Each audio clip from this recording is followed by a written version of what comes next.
Well, hello everybody. It is Brad and Christa with the Big Family Homestead, and we are super excited to be here today. We are going to be making, well, what am I saying? We. It's just habit. I just talk. He's making the magic happen over here, but I make the deliciousness. She does, and as you can see, she's doing a good job. Yeah, Nana hair. It's a Nana hair floating in the cosmos. Nana is omnipresent because she is everywhere. Yeah. Nana is our dog, our Saint Bernard dog. If you don't know who Nana is, she is. Nana should have her own theme song. I think so. Brad is Nana's emotional support human. I've never, ever seen a dog that is honestly emotionally unstable. She's got anxiety. She's right there. Oh, yeah, she's no right lie. there. Yeah. Yeah, so today Mama's making wheat bread. Honey wheat bread. Honey wheat bread? Right. And what's cool about it is that it's edible. Not only edible, it's awesome. It's true. Let me tell you what, people. I love my wife. She knows that I say it often. But the years of choking down brick after brick after brick and having to smile and tell her untruths about how that bread was great. It's gross. No, it's great, honey. Because I didn't want to discourage her. I wanted her to keep going. I have made many bricks where I could build my own house. Yeah, it's been... That many bricks, yeah. Yeah. It's been rough, but now she's got it down, and it's actually delicious. Yes, and okay, for those of you out there who have a whole wheat recipe that is fluffy, let me know. It doesn't exist. This is no, because I want it to be whole wheat where you're not adding other additives, other things to it, right? I want it to be all those things that push the gluten to go crazy. Exactly, where you're adding the vital wheat gluten back and you're adding this, and this. You know, I just as soon add white flour to it and be done with it. Which is what's happening. It's half and half. It is half and half, and it rises really beautifully and has a wonderful taste. All right, well, let's say hello to who is here right now. So if you want to have your name read within the next 30 seconds, you better start typing. Right. Because Tina Shaver's here, Amanda's here. Good morning, Joan. Where family?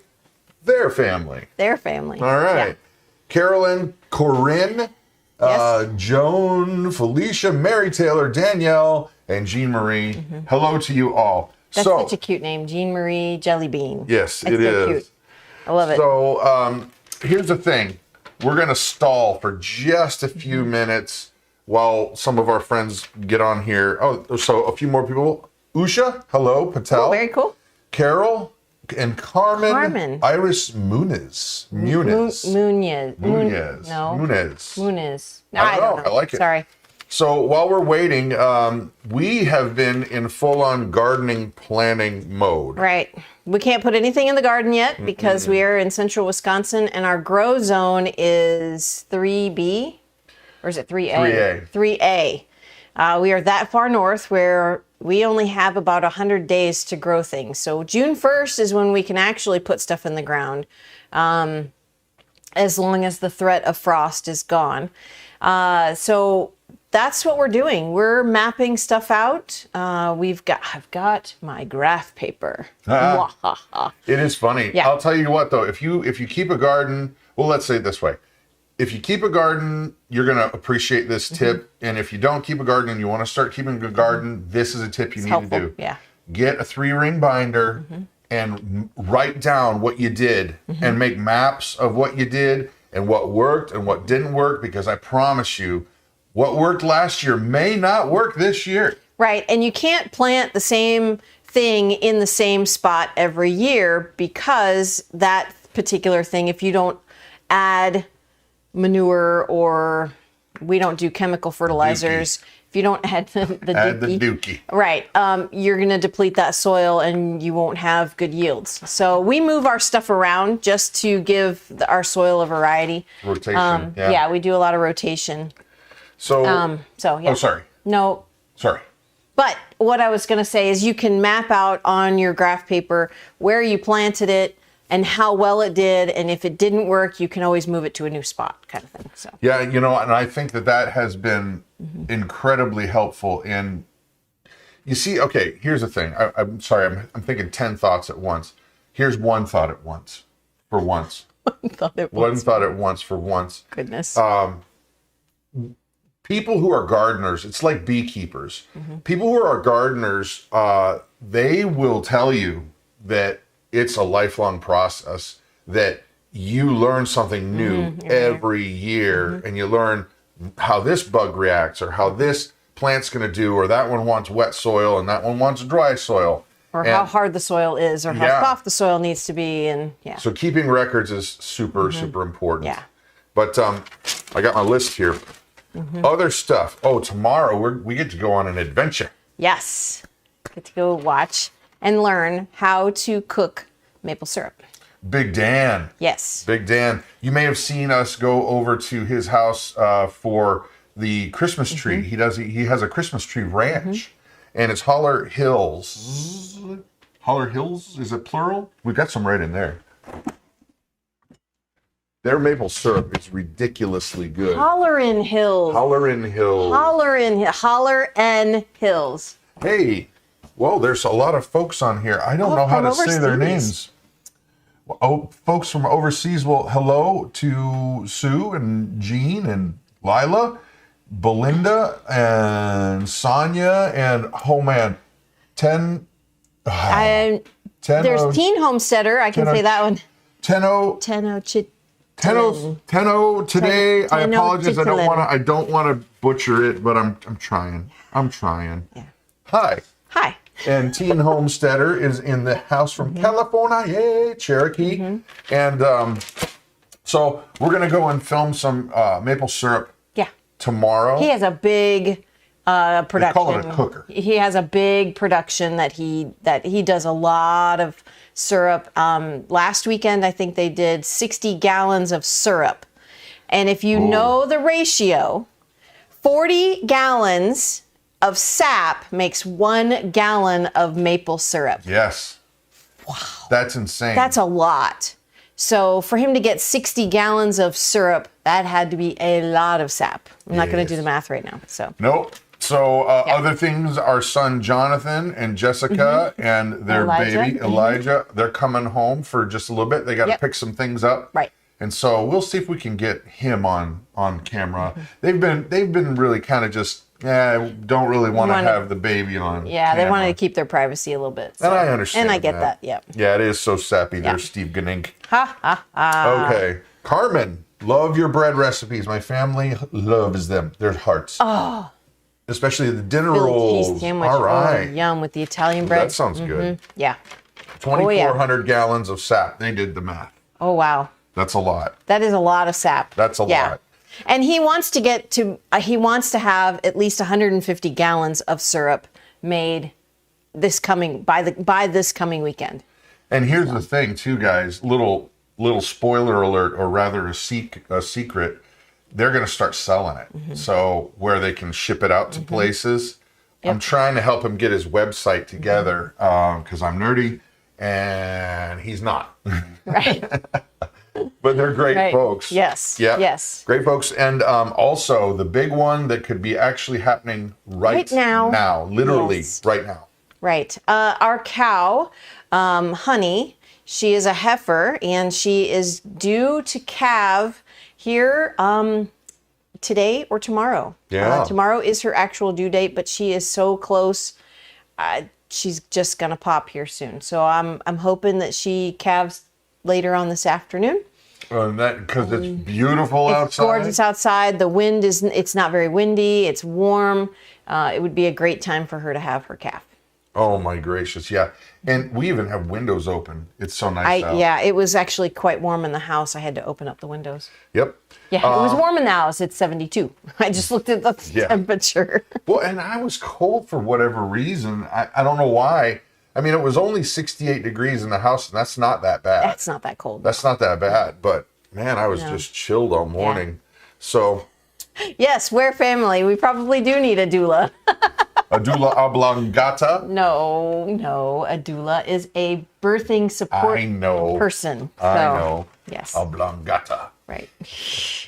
All right. What do you call it? What do you here, Steve? Steve with the jokes. Yeah. What do you call a cow that just gave birth? Decaffeinated. Yeah. Yes. Bump. Right. So you guys got to come up with the best bread jokes that are clean. Okay. Well, what do you call a cow with no legs? Ground beef. That's Ground beef. easy. That's easy. But then again, that would be horrible. It would be horrible. That'd be horrible. It would be awful. No, it's just a joke. So It's jokes, just a joke. but only clean jokes. Yes. Okay, bread jokes. So why don't you get cooking, Mama? Because we've got some stuff to share here. Okay. Well, I need my water. Huh. And I heated it up in the tea kettle because I want it nice and hot. Normally, we don't do super hot water, but I am trying to soften honey and warm up some milk easily. So I've got 2 cups of milk here that I'm going to put into my bowl. And then I have some honey. And I really don't ever measure, but it's a 1/4 cup of honey, and that looks about right. That's not a 1/4 cup. You need more. Nope. That's Oh, you need more. Nope. No? Nope. No? Nope. Come on. And then 2 cups of warm water, which will help to soften, and this is really hot water, to soften and dissolve that honey. But you're going to need to let it cool down a little bit before you put the yeast When I in, put it right? into the cold milk, it will regulate that temperature down to the right temperature so that I can put the yeast in, and it's not going to kill the yeast. Because if you use boiling water when you're making bread and you put your yeast on that boiling water, it will kill that yeast. Well, that is the yeast you can do. Yes. Right. It's going to be one of those days. It's going to be one people. of those days. Right. I need my phone so I can look up some dad jokes. It's in your pocket. Dad Isn't it? jokes. Yes, it is. Steve Ganink. A cow with 2 legs, hon? Lean beef. There you go. That works. So, All righty. here, let's I go need to a touch more water. Yeah, here, I'm going to go to this camera. Go. Okay. Eat more honey. That's right. Yes, and we do eat honey. We eat raw honey. That particular honey is from a Fox. it's Honey in Farm. De Pere, and they sent us a bunch, and it's awesome honey. Yeah. Absolutely love it. Buckwheat honey. This is a very Well, here, strong honey. I'll go to this. Honey. You're on camera. No, it's Oh the no. right Okay, camera. I'm looking at the iPad. Buckwheat honey, and the company that sells Fox it Honey is Farm. Fox Honey Farm. They're Yeah. really good. They're really Every good. honey that we've had from them has been delicious. So, okay, mixed it together. I checked my temperature, and it is pretty. It's not warm. It's warm to the touch, but not, oh my goodness, hot. Okay, because again, you'll kill the yeast. So I'm just going to sprinkle the yeast on top of the bowl here, or not on top of the bowl, on top of the liquid, and just give it a gentle stir.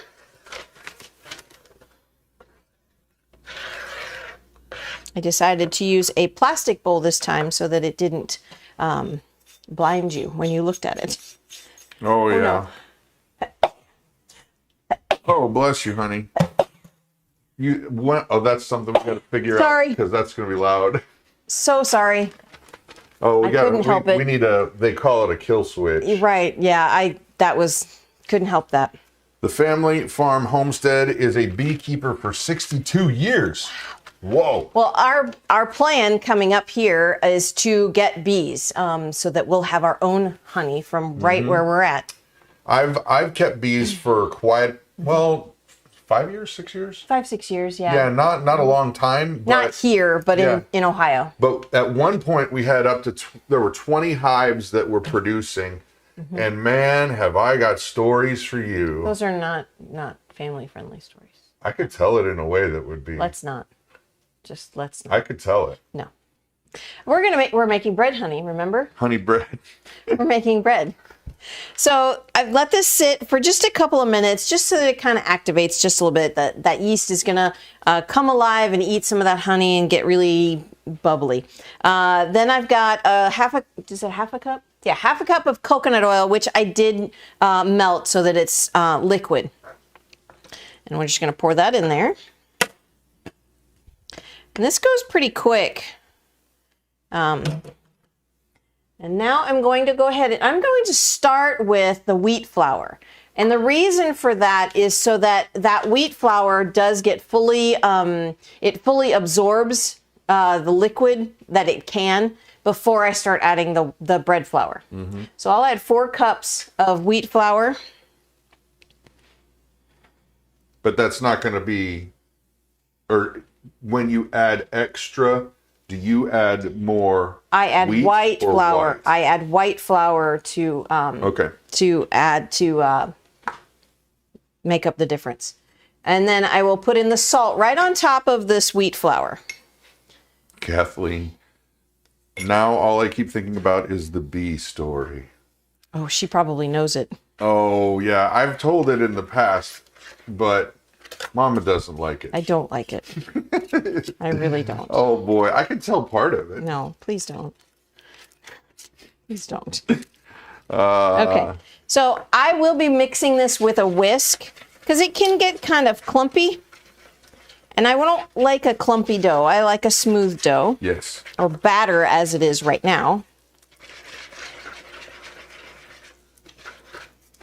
And again, that was 4 cups of wheat flour.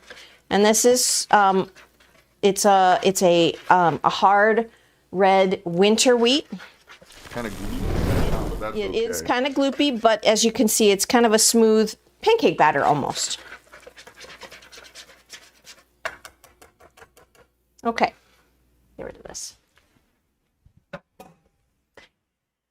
Now the difference though, I'm going to let this sit for just a minute because I want it to absorb that. The difference between you've got hard red winter wheat and then you have a soft white soft white wheat. Now the soft white wheat is more for cakes and cookies and pastries because it's a lighter dough, where the hard red wheat will actually make bread. It can withstand yeast and it holds together better. Mm-hmm. Now, hey, Scott's here. He says no bees for me. Deadly allergic to them. I'm paying $40 a quart. Is that right? $40 a quart here. It's about you need $5 to order. or $6. You can order from them online. Yeah, it's about $5 or $6 per pound. Yeah, up here. Yeah, holy mackerel! I have to count it out. Somewhere over the rainbow. Or I stole it from Steve. Okay. So I've added 4 cups of flour to start with so that I can add flour to it slowly. If you add too much flour all at once, you will get a brick. Mm-hmm. You have to, it depends on your temperature and your humidity in the air. Right now for us, our humidity is really, really dry. So I have to add less flour. If our humidity is really high and it's raining outside or it's humid, like in Florida or Texas, it can be very humid, you're gonna need to add more flour. But that's why I start with a certain amount so that I can add to it, or then the bread is messed up. She makes bricks like I will that. make brick. If I don't pay attention to the atmosphere, it will mess up the bread. So I will just mix this white flour in. And the type of bowl or spoon that you use does not matter. You can use metal, you can use plastic, you can use glass. The reason for the type of bowl, if you're making sourdough, you can't use metal. You have to use plastic when you're making sourdough because that metal will react with it, and it won't work. That's what I've been told anyway. So now what kind of consistency are you looking for at this stage? At this stage, I just want to combine it. It's going to be super sticky. If I stick my hands in there, it's just going to coat my hands, which you can do. I just like to get it this way so that then I can put it on the counter. And it's not going to hold together. As you can see, it's kind of, The consistency you want is you want the dough to stick together. It kind of looks like before when you make peanut butter cookies. Yes. They're not really together yet. Right. That's what this looks like now. This looks like a cookie batter. Yeah. Oh, poor Amy. All of my bread are rocks. Oh, well. Poor Amy. Hopefully this will help you. Yeah. All right, so now I'm going to go ahead and start mixing by hand in the bowl before I put it onto the counter. Now, Joan says all her problem is that her bread comes out crumbly. That might be making a humidity error in terms of adding too much. Letting it rise too long. Maybe. If you're letting it rise too long, then it will come out crumbly like that.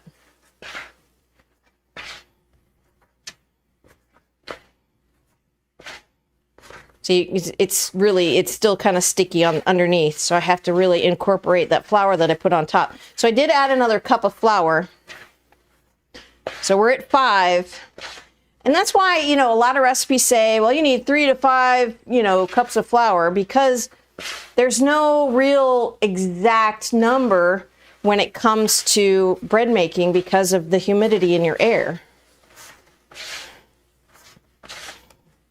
Okay, now it's holding together a lot better. I'll go ahead and put it on the counter. And I'll put some flour, not a ton, just a little bit of flour so it doesn't stick. After I get this flour off my hands.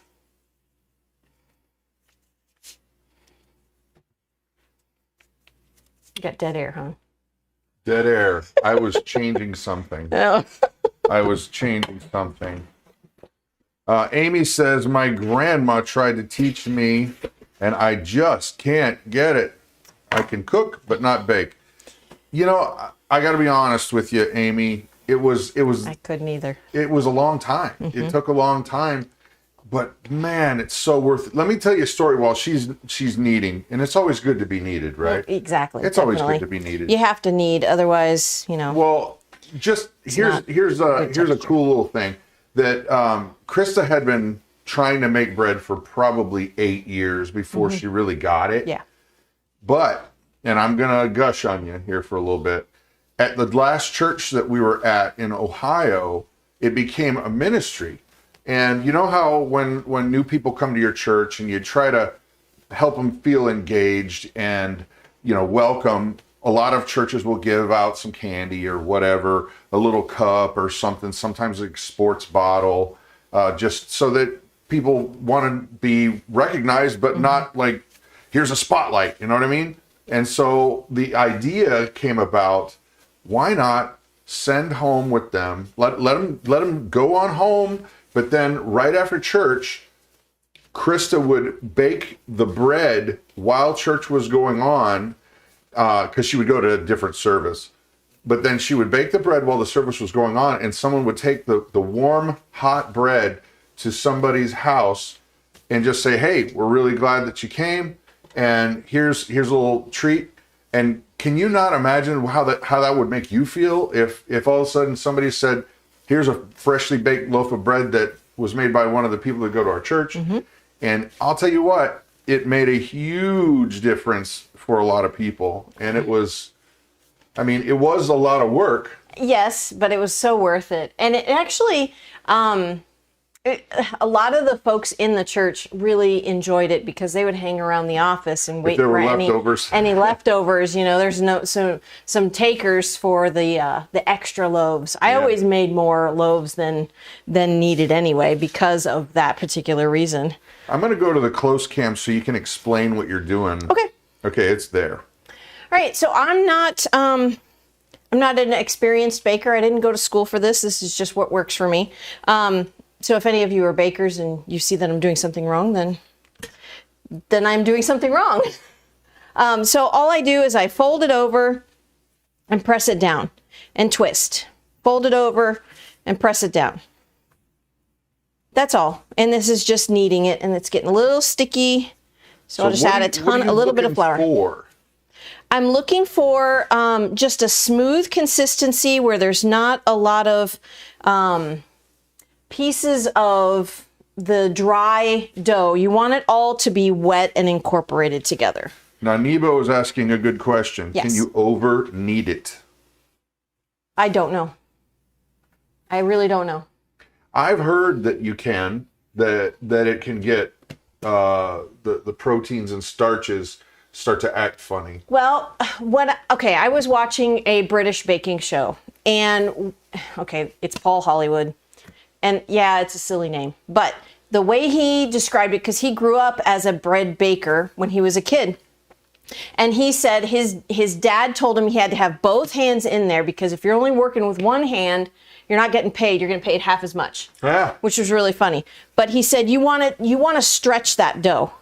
So you don't want a really super floury counter because you want it to stretch.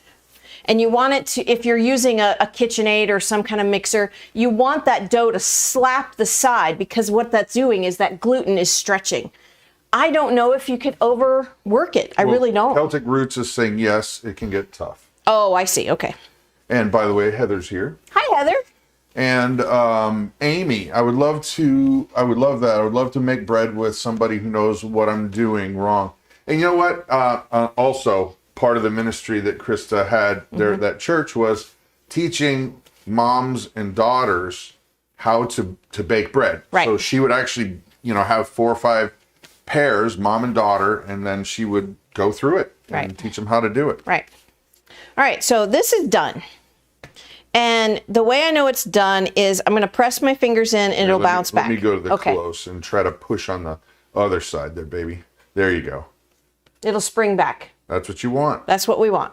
So we're going to put this into a greased bowl. And I'm going to use the spray oil because it's easy. It's easy. It's easy. And it's done. And then I'll let this rise until double. Cover it with plastic, a wet towel, or a lid that fits on. I usually use plastic. This bread will make 3 loaves. This batch of dough will make 3 2-pound loaves. So with the, was it TV Magic? TV Magic? Well, here's the thing. I'll just explain it. We have only been living in this house for just a little less than a year, and some things are starting to, you find things. It's whenever you move into a new house and you got to repair this, or this needs attention, or whatever. But one of the surprise this morning was this stove right here. The oven, the oven decided it's not going to work anymore. And that's just life. Yeah. Life stuff happens, but it's just really funny that we had decided on baking bread. And the oven won't fire up. It wouldn't heat. It did ignite, but then it just wouldn't heat. And yes, our propane tank is full. So, but the good news for us is the people that built this house, they started by building the foundation and a basically another house underneath this house. Right. And so then they built this one as they could. So there's another oven downstairs. Thankfully. And let me tell you what, that's nice around Thanksgiving time. Oh yeah, I think I had all 3 ovens running at Thanksgiving time. Yep. All right. So we're not going to actually bake it right here, but we have baked. I already have baked some, but I did make some shortly before. Oh, that's really hot. Oh, yeah, don't grab the... It does warm up a little. Yeah, it did the rapid heating. Here, we'll only go to the close cam there for that. Now let's push that a little further this way, Mama. There we go. Yeah, it's hot, babe. That's okay. I've got fingers of steel. Right. So I did cover this with plastic, but I did the rapid proof instead of the standard proof, thinking that it would rise faster, and it sure did. So that's what it looks like after it's been rising for how long? I put this in about an hour ago. So it takes about an hour, depending on the warmth of your oven or of your area. If you have a cold area, put it in a warm oven. It will definitely rise quicker, but if it's cold, it will take a lot longer. Yeah. So, and it being cold here, I decided to put it in the oven. Do you need me to? I can dump it out. No, I can do it. I'll do it for you, baby. It's really okay. I'm here for you. It's really okay. So I will just dump that on the counter, and Boy, that got big. Just to give you an idea of size, right. I've got big hands. Yeah, yeah. So I mean, this is a regular spatula. It's quite large. And now I know a lot of recipes will say, go ahead and knock it down. Well, I don't do that. I don't knock it down. I go ahead and divide it out. One question here while you're going. Kayla is asking, please explain rapid proof. Oh, I'm sorry. In this particular oven, we have Rabid, which is fast proofing, and then standard proofing, which is a slower proofing time. It just basically warms up this oven. It's a feature that the oven had that I was super excited about. So hopefully this oven is not dying, and we could probably get it repaired. I'm hoping we can get it repaired. Yeah. Because it's a nice oven. Anyway, so what I'll do here is, instead of knocking this down, I'm going to just divide it into 3 pieces. And then I will weigh them because I want them to be about 2 pounds.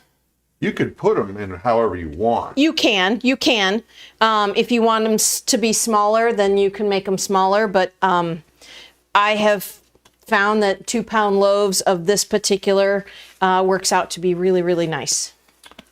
Lakeside Homestead with Dave and Karen says, that will go great with the soup I'm making. Oh, goody. They're from Canada. Nice. All right, that's 111. I think I need to take some from these, but I will measure these out really quick. And all I'm doing is just folding these over, and it's quite sticky.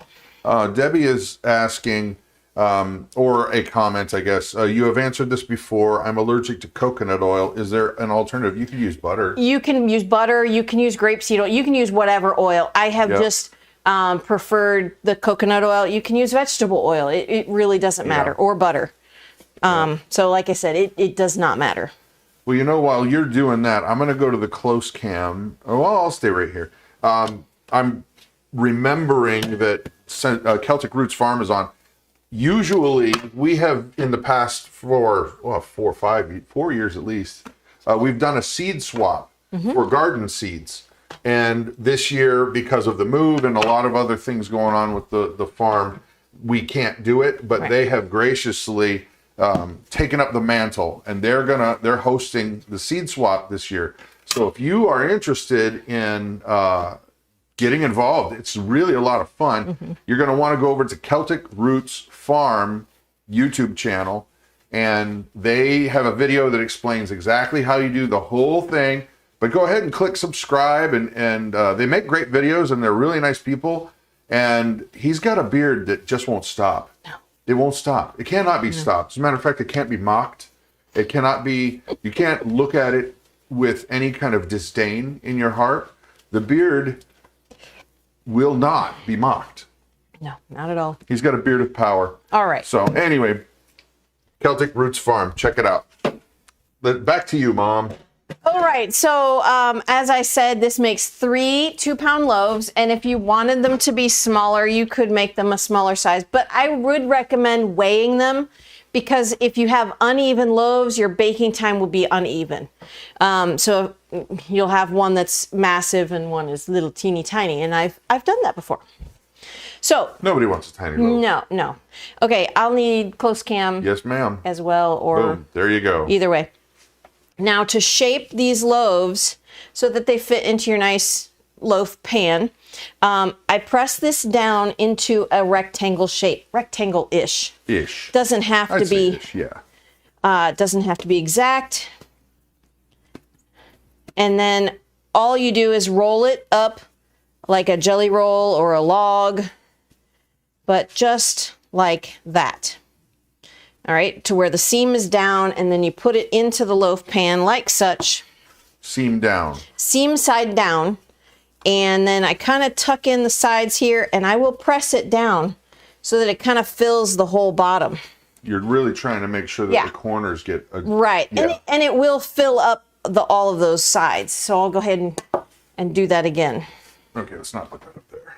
Oh, sorry. Yeah, because that'll make the camera think. Focus on something else. On that. Gotcha. We want to focus on you. Right. My arthritis hands. Oh, it's getting there. It's all right. We're getting older. You were getting old. It's We're all right. loud. I don't mind. We're loud. All right, so press it out into a rectangle and then just kind of roll it. Just like so. Jean Marie, the seed information is definitely at Celtic Roots Farm. You're going to want to go over there and watch their video, because that's one of the things that you do have to actually make sure you're being accurate with, or else you might not get the right amount of seeds back. Right. Or any at all. Yeah. Yeah. So I would go and check that out. Okay. Let's see. Last one. Marisol, I love your channel. Thank you. Learning a lot from Puerto Rico. Yeah. Hi, Marisol. She makes a mean red beans and rice. Well, and because my background is I am part Puerto Rican. So my mom, my grandmother, they're from Puerto Rico. So I got their recipe. And it's really good. Really good. I tell you what, there's not many foods that I will eat and eat and eat Sick. and eat. And that's one of them. I could just sit with a spoon and hurt myself. Right. It's so good. Actually, that's a nice segue. Our cookbooks are on sale. Our cookbooks are on sale. And our red beans and rice recipe It's in is there. in the cookbook. It's in the first one, the family favorites, as well as this recipe. And it does help us out. It does. It really does. Yeah. Nebo Allen is asking an interesting question. Dark pans versus light pans and glass pans. Thoughts? Thoughts? Okay. I don't know the difference between a light pan or a dark pan. They have like more metallic colored, not the darker. Okay. Well, colored like that. okay. These, when I got these were lighter, if that, and they've just been sprayed and baked probably hundreds of times.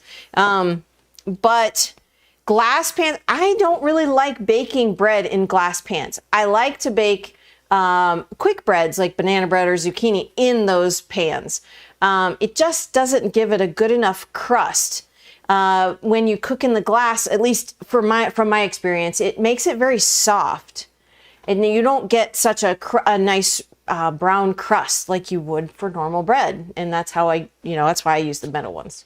There So probably hopefully there probably is a scientific way to explain it, but it's just how we've done it, and it works, and it's good. That's the experience that I have with it, and I have been making bread for quite some time. I am nowhere near an expert, but this is just how I have learned and what I've learned, and I like sharing it with you guys. So now this would go into how hot of an oven? Not yet. Oh. We are not done yet. We're not there.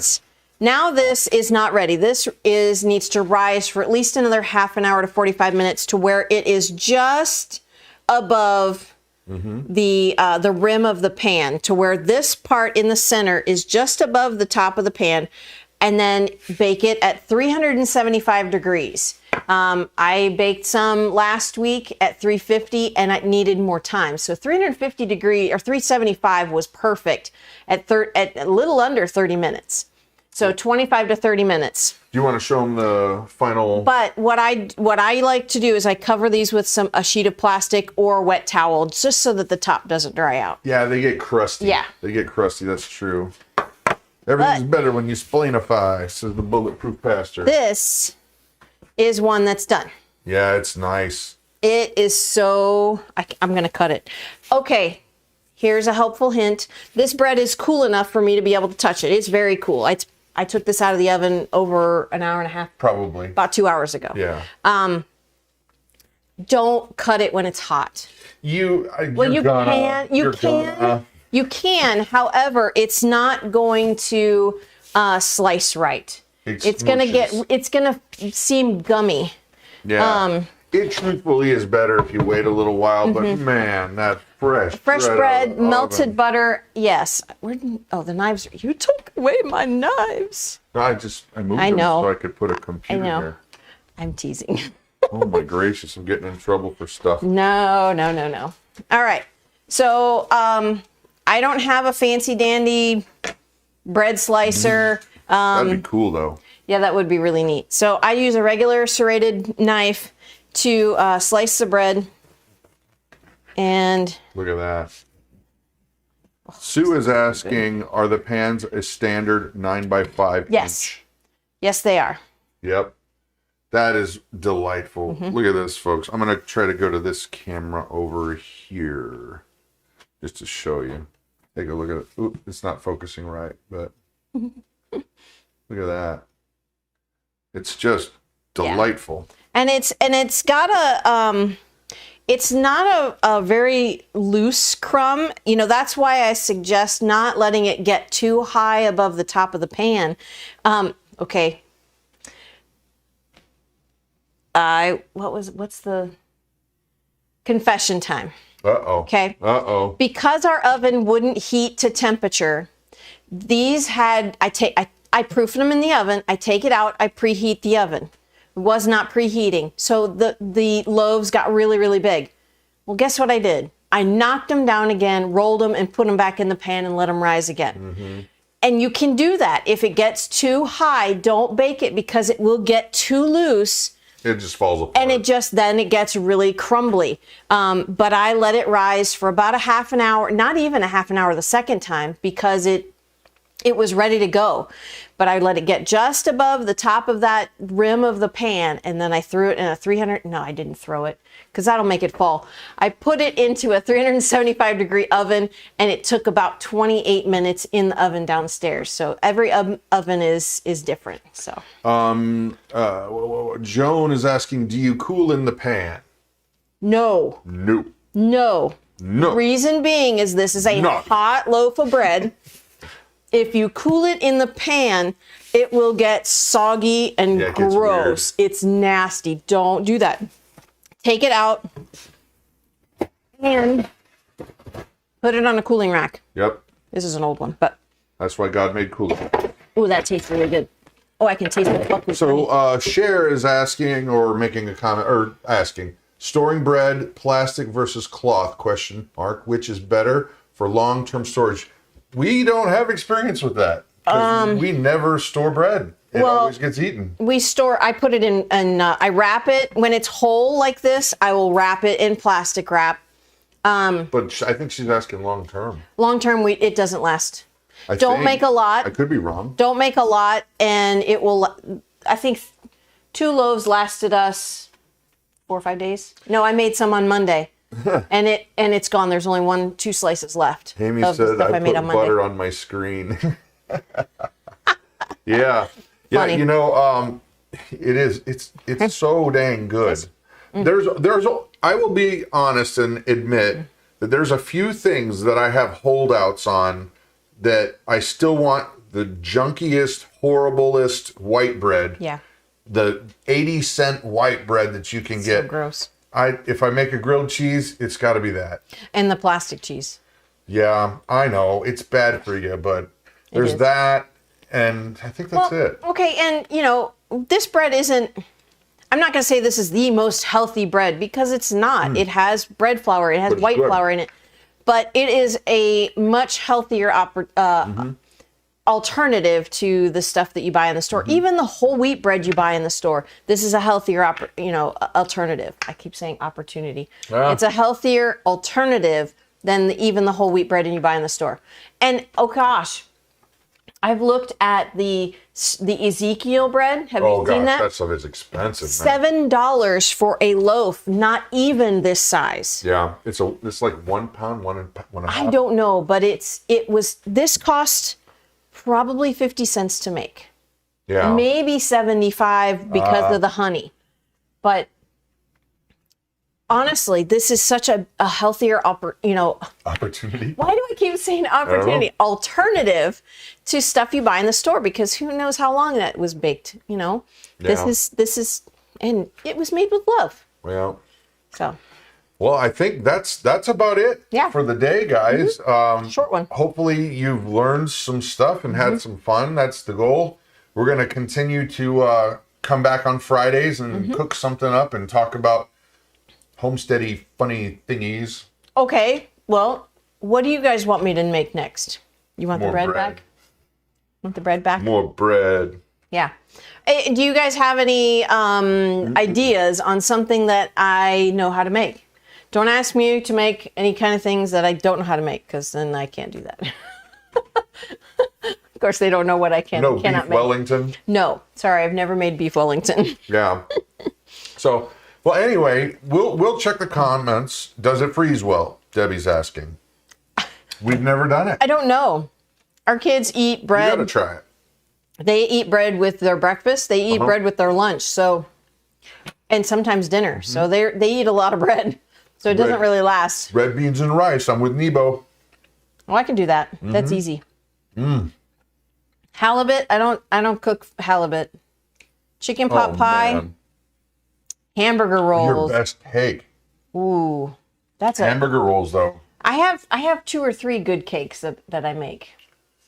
There's some. Oh, the carrot cake is the best. It is the best. That one and the Italian cream cake. Okay, well, I'll tell you. Here's a little secret. Years ago, we got an Emerald Lagasse cookbook, and we took his recipe, and then we've just been tweaking it and tweaking it and tweaking it for years. Yeah, and so it yummy. is silly good. It's just silly good. Maybe it's carrot cake time. We'll see. We'll find something out of the list. And oh yeah, we Heather, my cakes are hamburger from rolls. scratch. Yep. Yeah, it's not from a box. I do bake cakes from scratch. I actually don't like using boxed ones at all. Italian cream cake. Dear Lord, what is Italian cream cake? Oh my. It's ridiculous. It is ridiculous. It is, and it's very entailed. It's not a throw together cake like No box. No, it's not a box. It's very entailed. There's many steps. It takes a long time to make. So that's why I've only made it twice. But it is really, really delicious. So let's risk it live on air. Oh my gosh. We've done it live on air before. We have. Yeah. So red velvet cake is a good one too there. The cinnamon rolls. Yeah. Oh my gosh. I have not done croissants. They are very, very entailed. Sasquatch and rice. Yeah, that's Pastor Bulletproof. I know. Okay. Well, so that's it for today, guys. Don't forget, Fridays, 2 o'clock. That's when we're going to be doing Central this. time. Central time. And the cookbooks are on sale for this week. Save a couple bucks, I think. Yep. I don't know what we did. They're on sale. They're on sale. Go check it out. Anyway. And there's no coupon code. I just marked the price down. That's just makes it so much easier. Yeah. Yeah. So, all right. That's it. You're Brad. I'm Brad. I'm Krista. You guys have an amazing and blessed day.